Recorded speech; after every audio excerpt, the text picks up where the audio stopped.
사랑하는 항존직 피택자 여러분, 지난 한 주간 동안 잘 지내셨는지, 또 그래도 이렇게 화면으로나마 우리 영상으로 우리 피택자 공부를 하게 돼서 그것도 감사한 일입니다. 오늘은 세 번째 시간인데 세 번으로 맞춰야 될 것 같습니다.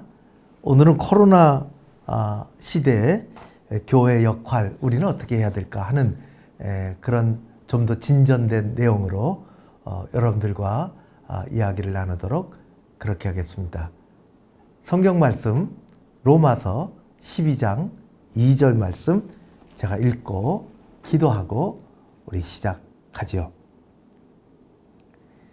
너희는 이 세대를 본받지 말고 오직 마음을 새롭게 함으로 변화를 받아 하나님의 선하시고 기뻐하시고 온전하신 뜻이 무엇인지 분별하도록 하라. 아멘. 기도하겠습니다. 하나님 아버지, 바쁜 일상의 삶 가운데 항전직으로 피택해 주신 귀한 분들, 이렇게 영상으로 피택자 교육을 하게 되었습니다. 있는 자리에 복을 주시고 또 좋은 그러한 생각과 또 접근과 또 기도가 이 가운데 있게 하여 주옵소서. 우리 하나님께 감사드리며 예수님 이름으로 기도하옵나이다. 아멘. 위드 코로나 시대에 살아가요. 위드 코로나. 코로나와 함께, 그런 말이죠.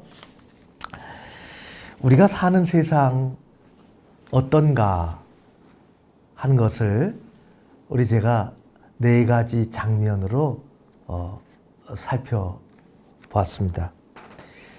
첫 번째는 후쿠시마 원전 사태인데, 잘 아는 것처럼 벌써 10년의 세월이, 9년의 세월이 지나갔는데 2011년 3월에 동일본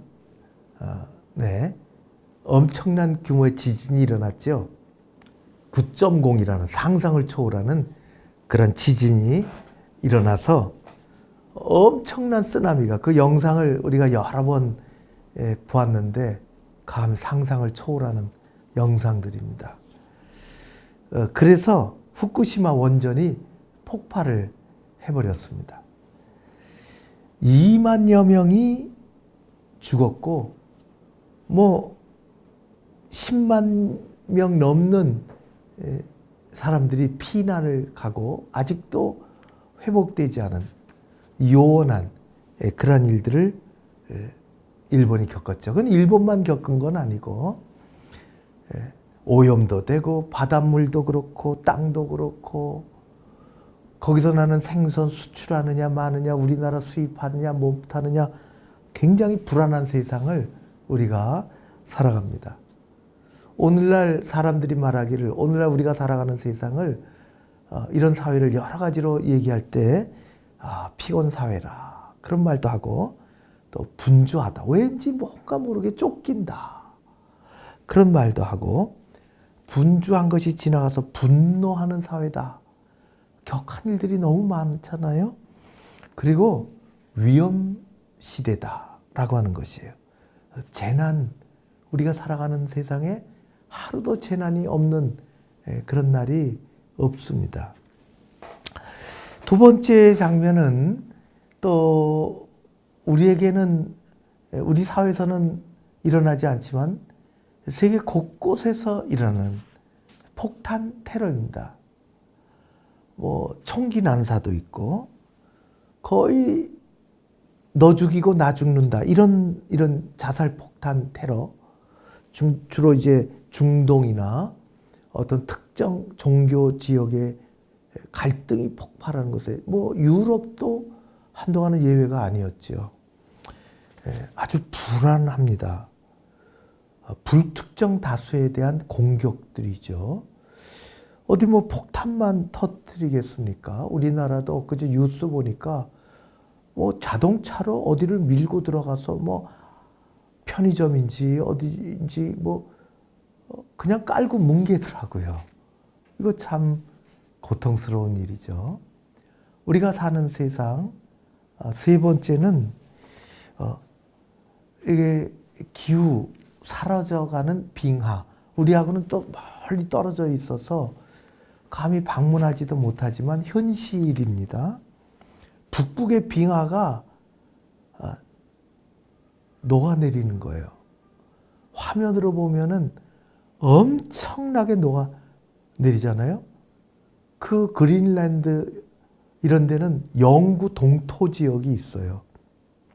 물을 잔뜩 머금고 있는 그런 영구 동토 지역. 그리고 수만 년, 수십만 년 동안 얼음덩어리로 있던 것이 점점 녹아내리고 해수면이 상승하잖아요. 우리하고는 관계없는 아주 먼 곳에서 일어나는 것 같지만 우리하고 관계가 너무너무 깊습니다. 이로 인해서 날씨가 아주 급하게 변하고 기후 재난이 일어나는 거죠. 뭐 건조하기 이를 데 없고 한쪽에서는 비가 안 내리고 한쪽에서는 너무 비가 많이 내리고 그냥 보통 강수량의 비가 너무 많이 내리고 그냥 도해지가 1m 물바다가 보트를 타고 다녀도 또 어느 곳에서는 너무 메마르고 불이 일어나서 화재가 일어나서 그렇게 되고 생태계가 변하고 이게 연쇄 반응으로 일어나는 거예요. 보통 일들이 아니죠. 이런 것들이 참 우리가 살아가는 이 시대에 참 뜻하지 않게 경험하는 것입니다. 네 번째, 한 가지 더 장면을 봤는데 코로나 팬데믹입니다. 팬데믹은 팬은 전 세계적 그런 뜻을 가지고 있어요. 팬데믹은 전염병이 한두 나라만 있는 게 아니라 전 세계적으로 크게 유행한다는 것이에요. 그건 뭐 사실은 과거에도 있었고 지금도 있고 코로나 팬데믹은 우리를 너무너무 위축시키고 미래에도 있을 거예요. 큰 위험입니다. 그리고 세상을 보이지도 않는 것이 세상을 다 바꿔놓고 있어요. 나라, 국경, 산업, 법, 또 우리에게는 신앙에 관계된 문제까지. 5년 전에 우리가 잘 알고 있는 마이크로소프트 창업자인 빌 게이츠가 경고를 했습니다. 바이러스 질병을 예고했죠. 전쟁이 일어나서 나라가 망하고 나라가 없어지고 사람이 죽는 게 그게 문제가 아니라 바이러스가 세상을 침략한다는 것입니다. 우리가 지금 이게 무슨 소리야 하지만 지금 우리가 겪는 일입니다. 참 전쟁보다 더 무서워요. 기근보다 더 무섭다. 그런 생각을 하게 됩니다. 이런 세상을 살아가는 우리 울리히 백이라는 사람이 있어요. 독일의 뮌헨 대학교의 사회학 연구소장으로 아주 세계적인 학자인데 이분의 여러 저서 중에서 대표적인 저서가 있는데 위험사회라는 것입니다.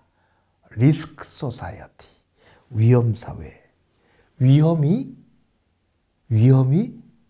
사회, 우리가 사는 사회의 중심 현상이 됐다는 것이에요.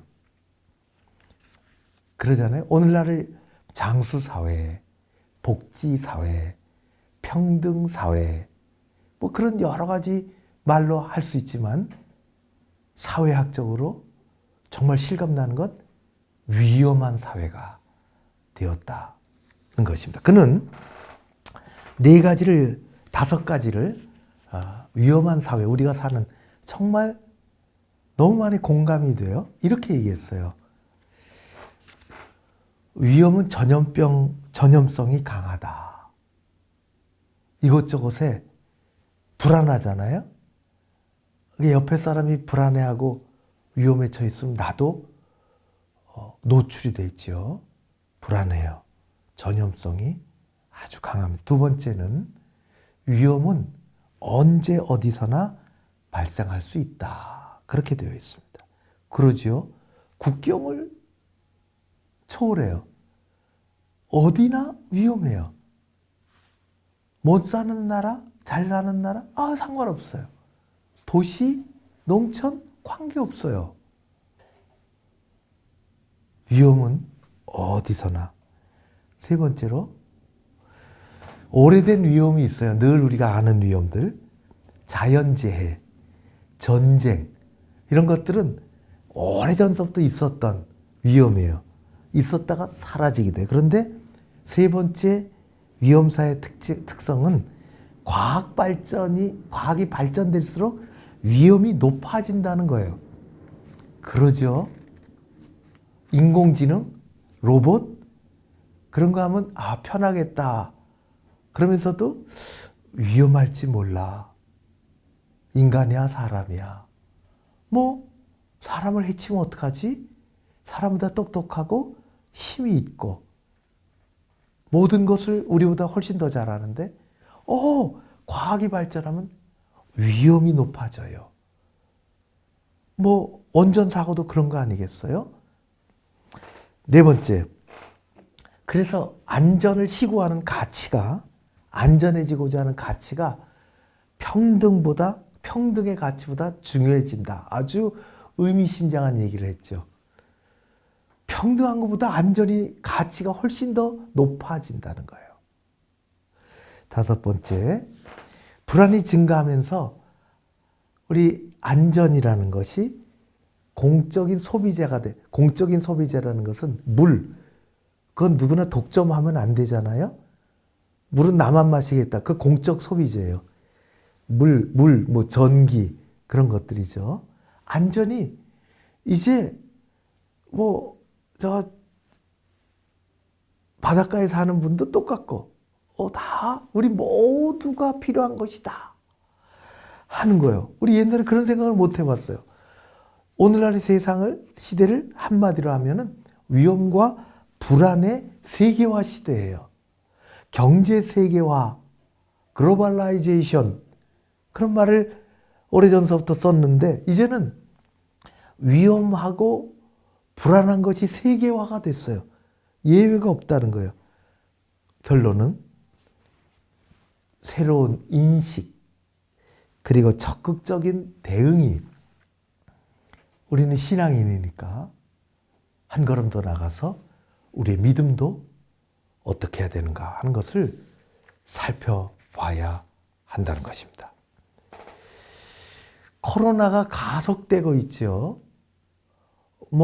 요즘에 조금 잦아드는 듯 하지만은, 그래서 모바일 미디어가 더 확산이 됐어요. 그 그래프를 보시면 이렇게 되어 있습니다. 모바일 미디어가 아주 본격적으로 진입을 했는데, 그래프를 다 자세하게 보실 건 없지만은, 그 맨 그래프 밑에 보면은 새로운 문명의 탄생이라, 포노 사피엔스, 그런 말이 있습니다.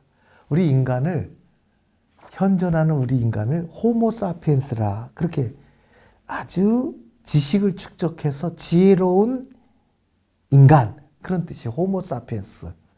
근데 포노 사피엔스는 이 전화기, 지혜가 있는 똑똑한 전화기, 스마트폰을 들고 사는 인간이라, 그런 것이에요.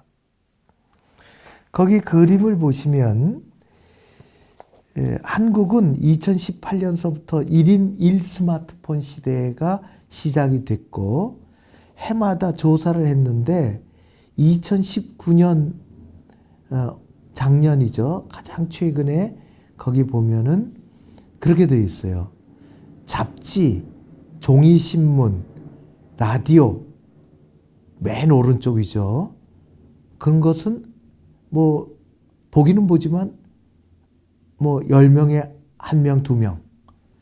그 중간에 갑자기 온라인 동영상이 나타났어요. 그러죠? 2018년에 34%, 2019년에 47% 온라인 동영상 플랫폼이 뭘까요? 대표적인 게 유튜브예요. 뭐 인터넷도 하고 모바일 메신저 SNS도 하고 그러지만은 갑자기 나타난 것이 뭘까요? 온라인 동영상 유튜브 세상이에요. 이것이 코로나 올해 와서는 더 강력해졌어요.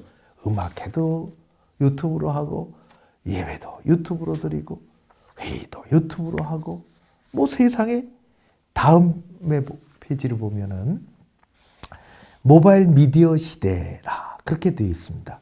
인간관계 변화가 오기 시작했는데 관계 대상을 스마트폰으로 대체하고 있다 하는 것입니다. 거의 모든 일상에서 우리는 스마트폰에게 내 옆자리를 내어줬다는 것입니다.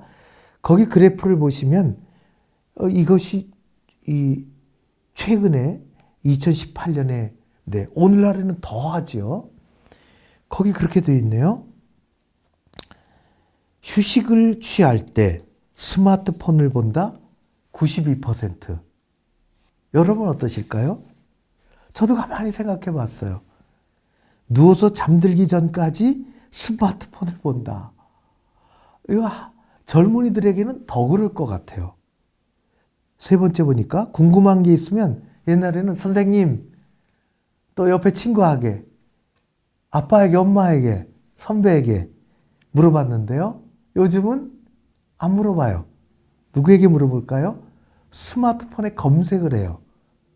스마트폰이 대상이에요.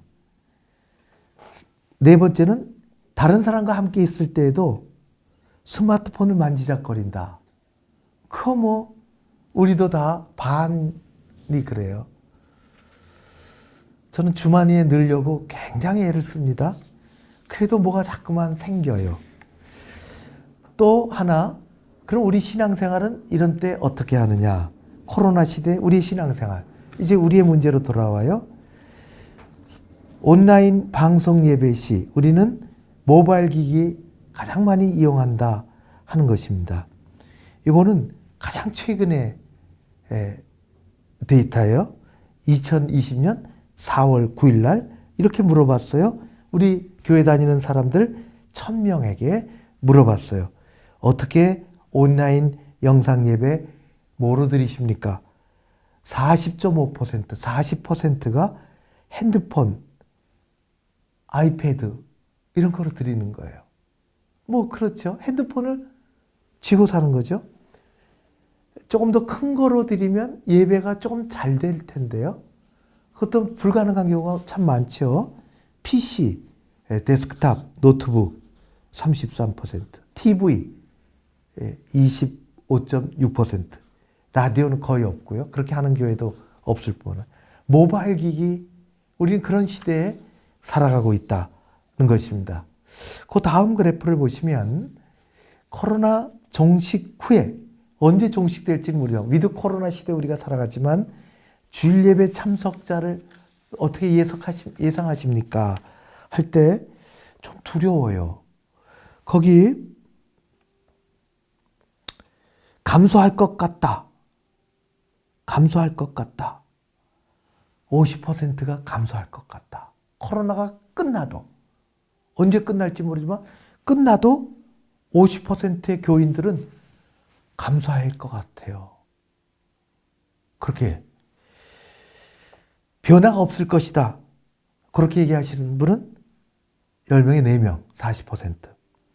증가할 것이다. 그렇게 하시는 분들은 거의 많지 않습니다.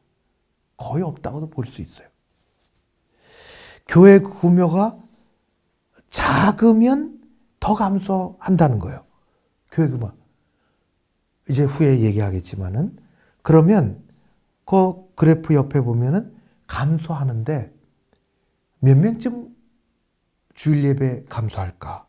이건 참 두려운 일이에요. 보통은 한 15% 줄지 않을까?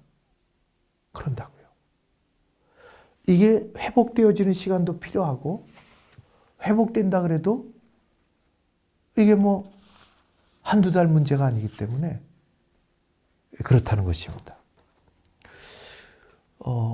하나 그래프를 더 보면은요, 신앙생활, 주일 성수에 대한 생각이 교역자하고 성도들이 다르다는 거예요. 교역자는 어떻게 생각하느냐?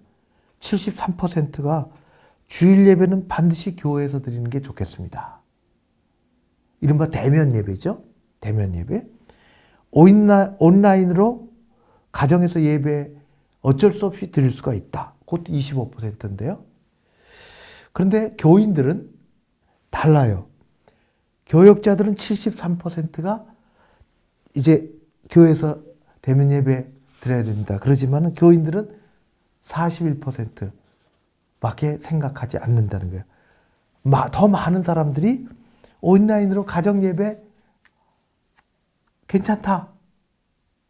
회복이 돼도 그런 것이에요. 여러분들은 특별히 피택 항전직 여러분들은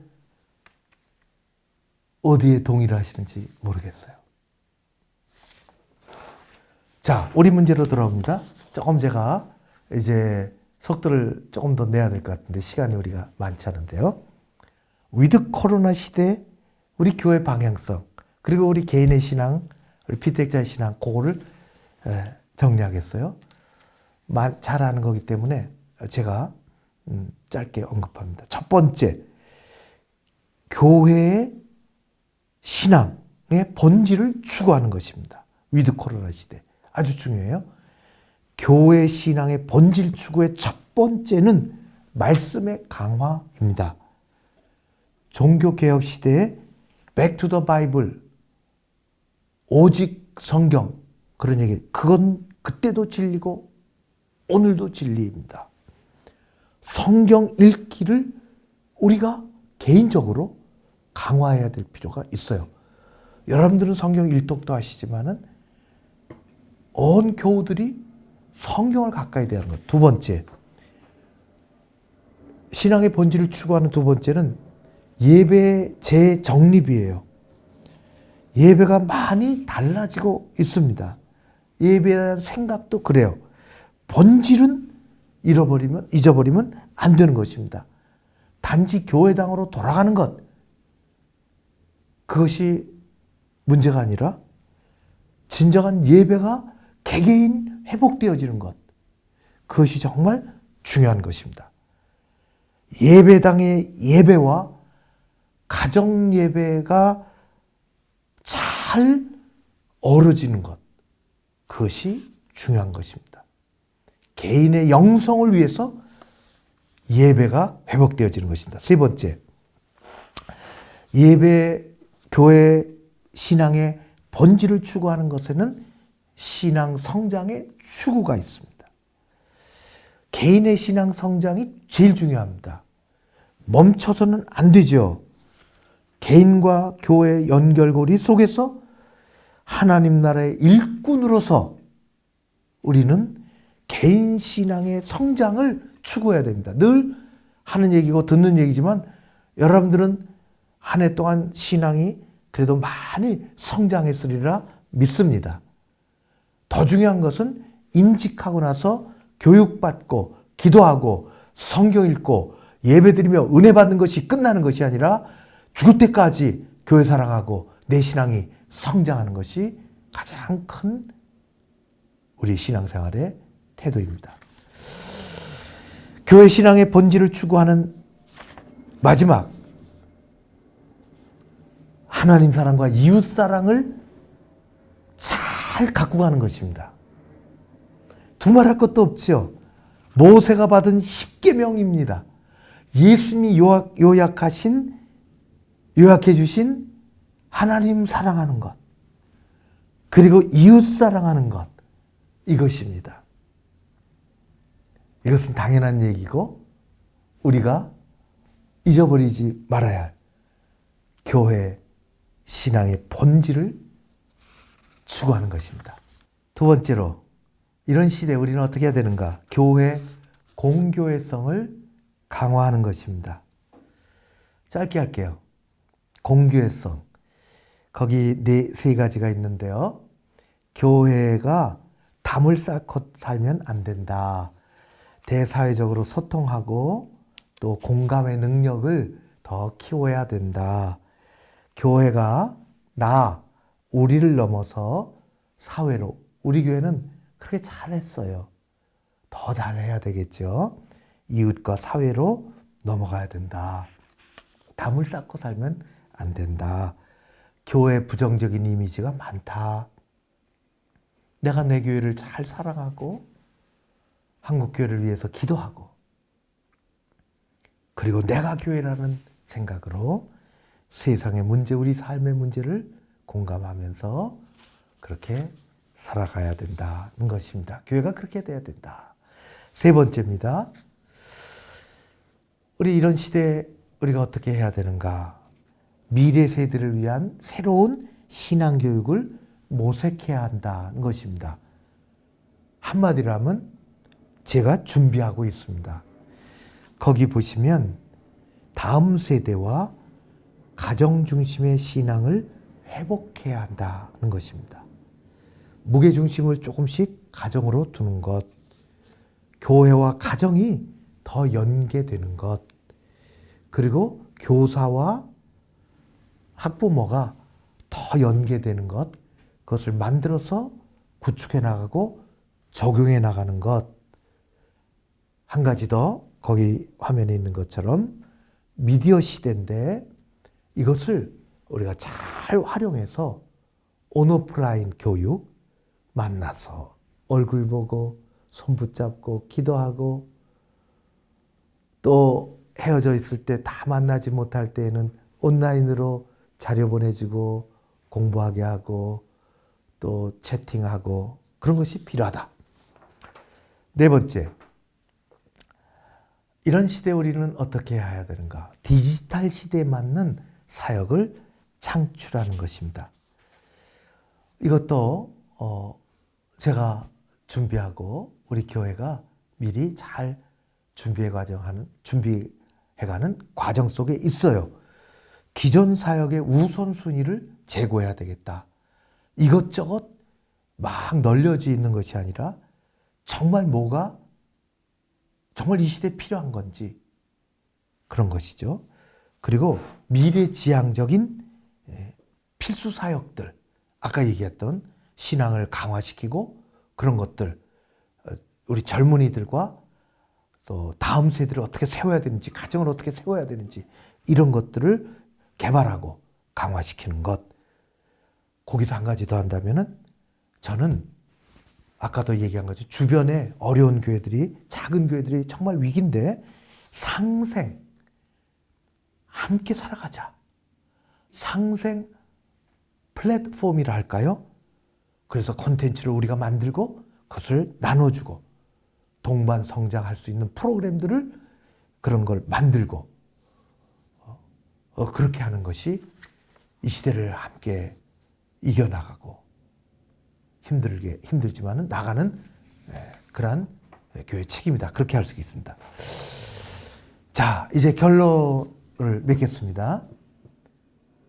우리 피택 장로님들, 피택 한수 집사님들, 피택 권사님들, 우리는 항전 직분자들로서 어떻게 해야 될까? 몇 가지만 정리합니다. 첫 번째, 이제 우리의 문제로 돌아와서 다시 반복합니다. 개인의 영성의 끝없는 노력입니다. 끝없이 하나님 앞에 나가는 것입니다. 세상이 어려울수록 다니엘이 되어 느헤미야가 되어 히스기야가 되어 하나님 앞에 나아가는 것입니다. 두 번째, 피택 항전 직분자의 자세. 아까 얘기한 것처럼 하나님을 사랑하는 것이고 교회를 사랑하는 것입니다.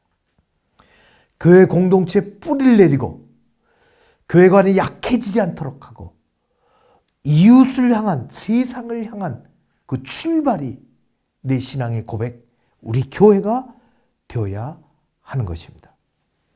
교회는 하나님이 의도하신 기관입니다. 예수 그리스도도 내 교회를 세운다고 말씀했습니다. 음부의 권세가 이기지 못하리라. 여러분들은 교회 일꾼으로 세움받았습니다. 세 번째, 피택 항전 직분자의 자세. 잘 준비하고 계시죠? 직분에 대한 감사입니다. 그리고 기도로 준비하고 기도로 출발하고 겸손하고 경건하게 감사한 마음으로 출발하는 것입니다. 저도 그렇고요. 여러분들도 그렇고, 여러분들은 작은 목자라 예수님이 큰 목자가 되시죠. 저도 목자입니다. 우리에게는 두 가지 의식이 있는데요. 성경이 말씀하신 것처럼 첫 번째는요, 무익한 종의 의식입니다. 무익한 종을 택해 주셨습니다. 두 번째는 주인의식입니다. 내가 하나님 앞에 쓴 종이지만 내가 세움받은 종이요, 내가 감당하겠습니다. 그런 주인의식이 필요합니다. 마지막입니다. 끝까지 잘 오셨습니다. 피택 항전 직분자의 자세. 네 번째, 특화된 달란트를 발견하십시오. 이미 여러분들은 스스로 잘 알고 있을 것입니다. 주신 달란트 한 개라도, 그게 작은 게 결코 아닌데, 하나 개 받은 사람, 5개 받은 사람, 2개 받은 사람, 5개 받은 사람, 절대로 파묻지 말고 그것을 끝까지 활용해서 남기는 여러분들 되시기를 바랍니다. 내가 잘할 수 있는 것, 내가 이것을 하면 교회에 유익되고 사람들을 세울 수 있겠다. 그것을 발견하십시오.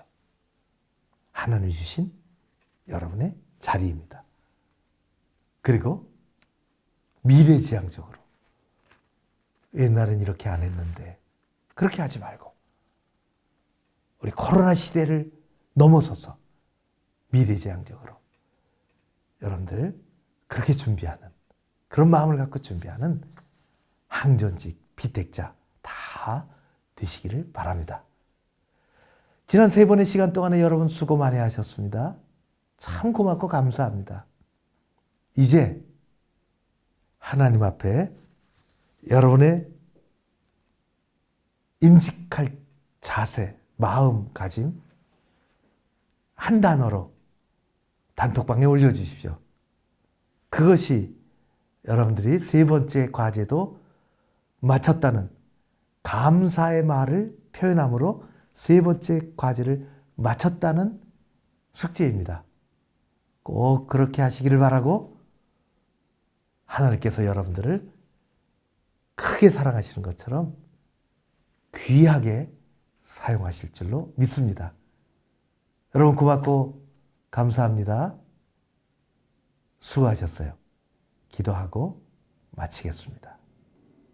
마음을 새롭게 함으로 변화를 받아 하나님이 선하게 여기시고 참으로 좋아하시고 그의 마음에 온전하신 뜻이 무엇인지 분별하도록 하라는 것처럼 기도하고 준비하고 애쓰는 사랑하는 우리 피택자 귀한 분들 한 사람 한 사람 이 시간에도 품어주시고 안수하시고 구별해 주시고 하나님 나라의 무익한 종의 의식으로, 그리고 내가 책임진다는 주인의식으로 하나님을 사랑하고 교회를 사랑하는 으뜸 가는 일꾼으로 든든하게 세움받게 하여 주시옵소서.